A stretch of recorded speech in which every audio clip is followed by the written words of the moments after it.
अस्सलाम वालेकुम साथियों, कैसे हैं आप सब लोग। अल्लाह ताला आप सबको अपने अपने घरों में शादो आबाद रखे और मुझे भी। आज मैं आप लोगों के साथ एक नया स्टाइल न्यू आर्टिकल शेयर कर रही हूँ। ये है जी नेक बना हुआ। पहले से नेट के ऊपर काम हुआ है कट बीड्स का। इसे कहते हैं कट बीड्स, कटका जिसे हम अपनी ज़बान में कहते हैं। ये नेट के ऊपर गला बना हुआ है।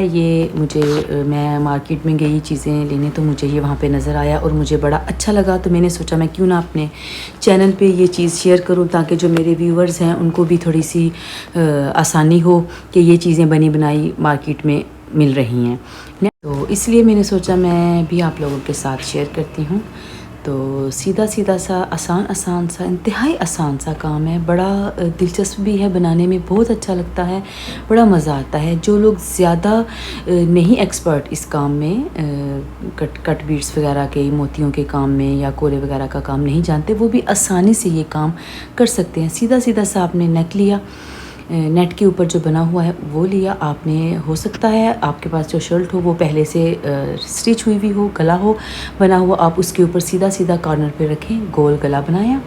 तो आराम से आपने दोनों तरफ से जो नेट है उसको आपने फोल्ड कर देना है और जो बीड्स हैं उनके ऊपर आपने स्टिच करना है, सिंपल। और ये ऐसे लगता है जैसे हमने काम किया हुआ है, जैसे हमारा ऐसे ही रेडीमेड काम हुआ है हमारी शर्ट के ऊपर, ऐसे ही काम है, ऐसे दिखने में लगेगा। आपने जितना हो सके आपने नीट स्टिच लेने हैं। आपने इसको आसानी के साथ एक तरफ से फ़ोल्ड करना है, पहले अगली तरफ से, गले वाली तरफ से फ़ोल्ड कर लें अच्छी तरह। आपने कपड़े के ऊपर आपने इसे स्टिच करना है, कपड़े के साथ ये मिल जाएगा। इसका जो आपका जो नेक वाला जो आपका बीड्स वाला जो आपका हिस्सा है कपड़े का, वो उसके ऊपर रखा हुआ है और आप दोनों को जो आप साथ स्टिच कर रही हैं। ये स्टिचिंग मशीन के साथ नहीं सिलाई होगा, ये सुई के साथ ही काम होगा। आपने आराम से, मैंने फ्रेम इसलिए लगाया था कि आप लोगों को समझ आ जाए बात की। वैसे बगैर फ्रेम के भी ये काम हो सकता है, लेकिन इस तरह ज़रा ज़्यादा आसानी से समझ आ जाती है आप लोगों को, इसलिए मैंने फ्रेम के ऊपर कपड़ा लगाया अपनी जो शर्ट थी उसको, और उसके ऊपर मैंने आराम से नेट वाले हिस्से को मैंने पकड़ा अपने हाथ से, और सुई जो है वो मैं उसके अंदर से गुजार रही हूँ।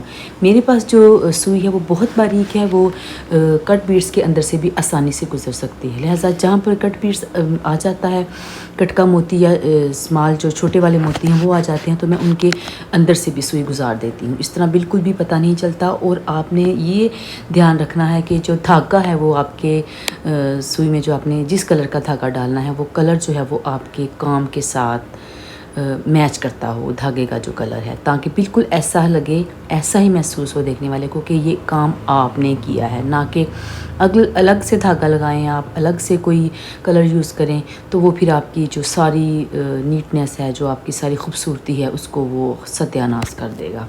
तो इन चीज़ों का आपने बहुत ख्याल रखना है। थोड़ी सी हम जो है वो लापरवाही करती हैं तो हमारा काम जो है वो सारे का सारा ख़राब हो जाता है।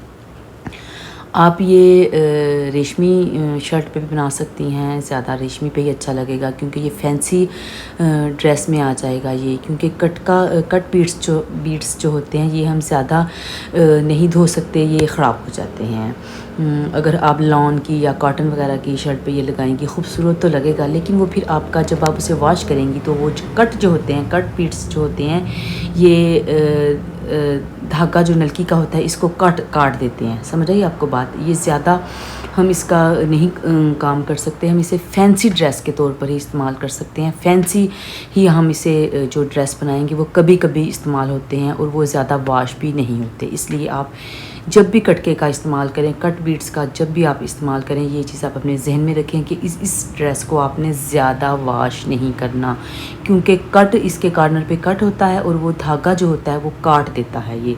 तो ये इसकी ये भी है कि ये जल्दी ख़राब होने वाला होता है अगर हम इसे ज़्यादा वॉश करेंगे या इसे हम रफ़ यूज़ करेंगे। इस बात का आपने ध्यान रखना है। वैसे भी हम अपने जो फैंसी ड्रेसेस होती हैं वो संभाल कर रखती हैं, अलमारियों में पैक करके उसको। बैग जो होते हैं, अमूमन जो बैग मिलते हैं फैंसी काम वाले, उसके ऊपर ज़िप वाला एक कवर होता है, बैग होता है, उसमें ज़्यादातर होते हैं। तो मैं भी वैसे ही रखती हूँ। अपने जो फैंसी ड्रेसेस होते हैं उनको मैं ज़िप वाले कवर में ही, जब मैंने मतलब पहना फंक्शन से आकर, जब वो दोबारा से रखना होता है अलमारी में, तो उसे मैं ऐसे ही रखती हूँ। अगर सिल्वर उस पर काम है तो या गोल्डन काम है तो वो ख़राब नहीं होगा आपका, क्योंकि ये सिल्वर और गोल्डन जब ब्लैक हो जाते हैं तो फिर उनको देखने को भी दिल नहीं करता। इतना फिर हमारा एक्सपेंसिव ड्रेस होता है तो हम उसे संभाल के ही रखती हैं, क्योंकि ज़ाहिरी सी बात है इतने एक्सपेंसिव जो ड्रेस होते हैं, इतने खूबसूरत जो ब्राइडल ड्रेस हो गई या इसके अलावा जो फैंसी ड्रेस जो हम फंक्शन पे, शादियों वगैरह पे, मेहंदी वगैरह पे हम वेयर करते हैं, तो वो ड्रेसेस हर रोज़ तो नहीं ख़रीदे जा सकते, इतने महंगे होते हैं। लिहाजा हम उसको जितना हो सके संभाल के ही रखें ताकि अगले फंक्शन के लिए हम वो आराम से निकालें और उसे हम पहन लें। तो सबसे बेहतरीन यही होता है कि हम उसे किसी शॉपर में, किसी प्लास्टिक बैग में कवर करके उसे ज़िप उसकी बंद करके रखें, तो वो बहुत देर तक जो हैं वो चल सकते हैं। ठीक हो गया।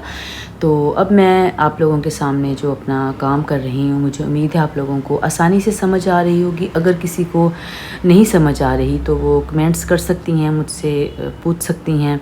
मेरी मुकम्मल कोशिश होती है, मुकम्मल तौर पे मेरी कोशिश होती है कि मैं जो काम भी करूँ मेरे व्यूवर्स को समझ आ जाए और आसानी के साथ समझ आ जाए, और आसानियाँ मैं जो है वो क्रिएट करूँ, ताकि जो चीज़ें हम देखती हैं बाज़ार में काम जो ड्रेसेस पे हुआ होता है या बुटीक वगैरह पे हम जाती हैं तो वो बहुत ज़्यादा एक्सपेंसिव होता है, हमने हमारी रेंज से बाहर होता है, तो हम वो बिल्कुल वैसा नहीं लेकिन हल्का फुल्का हम वो बनाएं, अपने घर में ख़ुद बनाएं। मेरी यही कोशिश होती है जो लोग नहीं ये सारी चीज़ें अफोर्ड कर सकते उनके लिए आसानी से ये चीज़ें बन सके। तो देखें माशाल्लाह से ये गला बहुत खूबसूरत लग रहा है। ये कंट्रास्ट में है, सेम में नहीं, ये कंट्रास्ट में ही लगेगा। अगर आप इसके साथ दुपट्टा इस कलर का लेती हैं, आप इसके साथ ग्रीन कलर का, मूंगिया कलर भी इसे कहते हैं, ग्रीन डार्क ग्रीन कलर है ये, इसके साथ आप दुपट्टा इस कलर का ले लें और शर्ट जो है वो ऐसी ही हो, सूट ऐसा हो, तो ये बहुत प्यारा आपका आर्टिकल तैयार होगा। मज़ीद आप इसके ऊपर ग्रीन कलर के अपनी शर्ट पे पैचेस लगाएं और ग्रीन जो है वो आप दुपट्टे के ऊपर पैच लगाएं या कोई लेस वगैरह लगाएं या कोई पीको वगैरह का आप इस किस्म का कोई एहतमाम करें, तो आपका डिसेंट सा, नीट सा, आपका सिंपल सा ड्रेस तैयार हो सकता है। आप बच्चियों के लिए भी ये चीज़ बना सकती हैं। अगर आपको अपने लिए ये सिंपल या हल्का लग रहा है तो मेरे ख्याल में बच्चियों के लिए ये चीज़ें बहुत आसान है। और इसके साथ बीड्स भी अवेलेबल होते हैं। बीड्स हल्के फुल्के से आप यही वाले जो कट बीड्स हैं इनको आप बाजुओं के ऊपर यही बॉर्डर आप बनाएं, क्योंकि ये सिर्फ मुझे नेक ही मिला था बना हुआ, इतना ही था, इसके अलावा कोई पैच नहीं था। तो ख़ुद से आप थोड़ी सी मेहनत करें, बीड्स लें और आप बॉर्डर पे बनाएं या अपनी शर्ट के जो है वो बॉर्डर पे बनाएं। इस तरह भी आपका जो है वो बहुत अच्छा हो सकता है काम। तो ये मुझे बहुत अच्छा लगा बनाने में, मुझे बहुत मज़ा आया। तो इसमें कोई मुश्किल बात नहीं है, इसमें कोई भी ऐसी नहीं है कि ना काम हो ना हो। इस तरह आप आराम से आहिस्ता आहिस्ता करती रहें। तो मज़ीद अगर मुझे कोई भी इस किस्म का आसान सा स्टाइल मेरी समझ में आएगा या मेरी नज़र से गुज़रा तो मेरी अव्वलीन कोशिश होगी कि मैं अपने व्यूवर्स के साथ शेयर करूं। तो ये मैंने एक तरफ से गला जो है वो स्टिच कर लिया था। अब मुझे दिक्कत हो रही थी, लिहाजा मैंने फ्रेम से निकाल दिया था गला, क्योंकि ये काम जो होता है ये फ्रेम में नहीं आता। कटके का जो काम होता है ये फ्रेम में नहीं आता। इसे सिर्फ उतना ही हम बनाएं जितना कि फ्रेम के अंदर अंदर हो, क्योंकि इस तरह फ्रेम नहीं लगता। जो एम्ब्रॉयडरी हम थ्रेड के साथ करती हैं उसके ऊपर तो फ्रेम आ जाता है, लेकिन ये कटका होता है ये इसमें फ्रेम फिट नहीं आता।